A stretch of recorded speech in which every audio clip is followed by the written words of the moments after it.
Praise the Lord सभी भाइयों और बहनों को जय मसीह की। मैं अपनी इस YouTube चैनल में आपको स्वागत करता हूं। आशा करता हूं कि आप सब अच्छे हैं।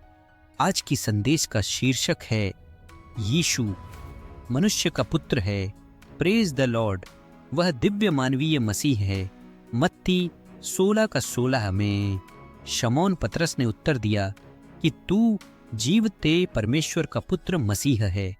मत्ती 16:16 में पतरस का यह अंगीकार मसीही विश्वास की नींव को प्रकट करता है। यीशु केवल एक शिक्षक, नबी या चमत्कार करने वाले नहीं हैं, वे मसीह हैं, जीवते परमेश्वर के पुत्र। उनकी यह पहचान उनकी ईश्वरीय सत्ता, उद्धार शक्ति और शाश्वत उद्देश्य को दर्शाती है। यह समझना कि यीशु परमेश्वर के पुत्र कैसे और क्यों हैं, हमारे विश्वास, आशा और उद्धार के लिए अत्यंत आवश्यक है। मत्ती 26:30-64 कहता है, तुम मनुष्य के पुत्र को स्वर्ग के बादलों पर आते देखोगे। यह रहस्यमयी उपाधि यानी कि शब्द है जो ध्यान आकर्षित करती है। सुसमाचारों में यीशु ने स्वयं को बार बार मनुष्य का पुत्र कहा। गोआपेल में मनुष्य के पुत्र 80 से अधिक बार प्रयुक्त हुई है, जबकि मसीह थे, ये परमेश्वर का पुत्र थे और ये राजाओं का राजा जैसी उपाधियां प्रभावशाली और शक्तिशाली हैं।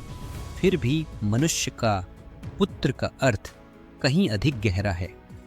यीशु जो शाश्वत वचन हैं, स्वयं को इस साधारण सी प्रतीत होने वाली उपाधि से क्यों संबोधित करते हैं? क्योंकि यह उपाधि केवल यीशु के मानव होने का संकेत नहीं देती, बल्कि यह उनकी दिव्यता, भविष्यवाणी की पूर्ति और अंतिम उद्देश्य को प्रकट भी करती है। मत्ती 26:64 में जब यीशु महायाजक के सामने खड़े थे, तब उन्होंने घोषणा की कि अब से तुम मनुष्य के पुत्र को सर्वशक्तिमान की दाहिनी ओर बैठे और आकाश के बादलों पर आते देखोगे। इस कथन के द्वारा यीशु ने स्वयं को मनुष्य के पुत्र के रूप में प्रस्तुत किया, जैसा कि दानियेल 7:13-14 में वर्णित है।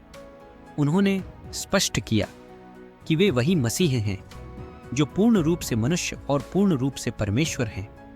फिर भी सवाल यह है कि यीशु मनुष्य का पुत्र कैसे हैं? जानिए, यीशु मसीह का द्वैत स्वरूप मनुष्य का पुत्र की उपाधि यीशु के दो महत्वपूर्ण पहलुओं को प्रकट करती है। एक मिसनाम छापकी उनका मानव स्वरूप, इसका मतलब हमारे साथ तादाद में स्थापित करना। यीशु ने स्वयं को मनुष्य का पुत्र कहकर अपने मानवीय अनुभव पर बल दिया। वे स्त्री से उत्पन्न हुए, गलातियों 4:4। उन्हें भूख, प्यास और थकान का अनुभव हुआ, यूहन्ना 4:6। मत्ती 4:2 उन्होंने परीक्षा का सामना किया, फिर भी पापरहित रहे, इब्रानियों 4:15। उन्होंने दुहक, पीड़ा और अस्वीकृति सही, यूहन्ना 11:35, यशायाह 33:3। मनुष्य का पुत्र होने के द्वारा यीशु ने सिद्ध किया कि वे कोई दूरस्थ देवता नहीं, बल्कि इम्मानुएल, परमेश्वर हमारे साथ हैं। 2. उनका दिव्य स्वरूप, यह भविष्यवाणी की पूर्ति है। दानियेल 7:13-14 में भविष्यवक्ता दानियेल ने एक अद्भुत दर्शन में मनुष्य के पुत्र का वर्णन किया। उसने कहा, मैंने रात के दर्शन में देखा और देखो, आकाश के बादलों के साथ एक मनुष्य का पुत्र आया और उसे प्रभुता, महिमा और राज्य दिया गया। इस दर्शन में मनुष्य का पुत्र कोई साधारण व्यक्ति नहीं है, वे एक महान दिव्य व्यक्ति हैं जिन्हें आराधना, अधिकार और एक शाश्वत राज्य दिया गया है। यीशु ने स्वयं को मनुष्य का पुत्र कहकर सिद्ध किया कि वे स्वर्ग के सर्वशक्तिमान राजा हैं, संपूर्ण अधिकार और न्याय के अधिकारी हैं। वे वही हैं जिनका राज्य अनंत काल तक रहेगा। इससे प्रकट होता है कि यीशु पूर्ण रूप से मानव होते हुए भी पूर्ण रूप से परमेश्वर हैं। 3. उनका उद्देश्य, यीशु दुख सहने और महिमा पाने वाला सेवक है। मनुष्य का पुत्र की उपाधि यीशु के छुटकारा देने वाले उद्देश्य को भी प्रकट करती है। उन्होंने कहा, मनुष्य का पुत्र खोए हुओं को ढूंढने और उन्हें बचाने आया है। लूका 19:10। उन्होंने भविष्यवाणी की, मनुष्य का पुत्र बहुत दुख उठाएगा, मारा जाएगा और तीसरे दिन जी उठेगा। लूका 9:22। इससे स्पष्ट होता है कि मनुष्य का पुत्र न केवल महिमा से भरपूर राजा है, बल्कि पीड़ित सेवक भी है जिसने हमारे पापों के लिए बलिदान दिया। दूसरी सवाल, यीशु क्यों मनुष्य का पुत्र हैं? जवाब है ईश्वरीय उद्देश्य। पहली बात, भविष्यवाणी की पूर्ति के लिए यीशु ने इस उपाधि का उपयोग जानबूझकर किया ताकि वे स्वयं को दानियेल की भविष्यवाणी का पूरा करने वाला मसीह सिद्ध कर सकें। दूसरी, मानव जाति का प्रतिनिधित्व करने के लिए मनुष्य का पुत्र के रूप में यीशु ने मानव जाति का पूर्णतः प्रतिनिधित्व किया। जहां आदम असफल हुआ, वहां यीशु ने विजय प्राप्त की। जहां इस्राएल असफल हुआ, वहां यीशु ने परमेश्वर की वाचा को पूरा किया। जहां मानवता ने विद्रोह किया, वहां यीशु ने आज्ञाकारिता दिखाई। तीसरी, हमारे स्थान पर मरने के लिए मनुष्य का पुत्र शीर्षक सीधे क्रूस की ओर इशारा करता है। यीशु ने हमारे स्थान पर बलिदान बनकर हमें परमेश्वर से मेल कराया। मनुष्य का पुत्र अपनी जान बहुतेरों के बदले में देने आया है। मरकुस 10:45।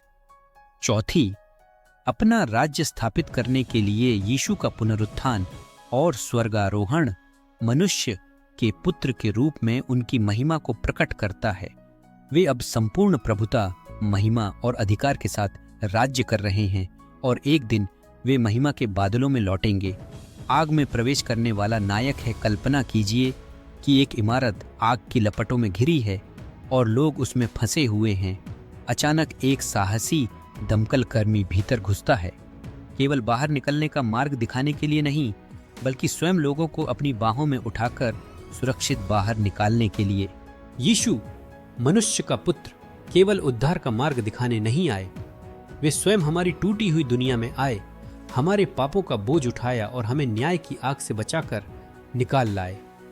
आज आपको निर्णय का आह्वान है। आज यीशु हमसे यही प्रश्न पूछते हैं, तुम मेरे विषय में क्या कहते हो?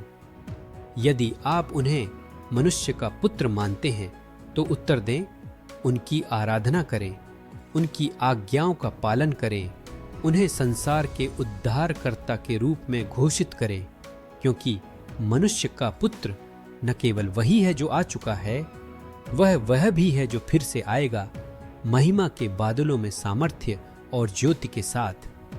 क्या आप उसके स्वागत के लिए तैयार हैं? आज ही यीशु मसीह, मनुष्य के पुत्र, परमेश्वर के पुत्र और संसार के उद्धारकर्ता पर विश्वास करें। आमीन।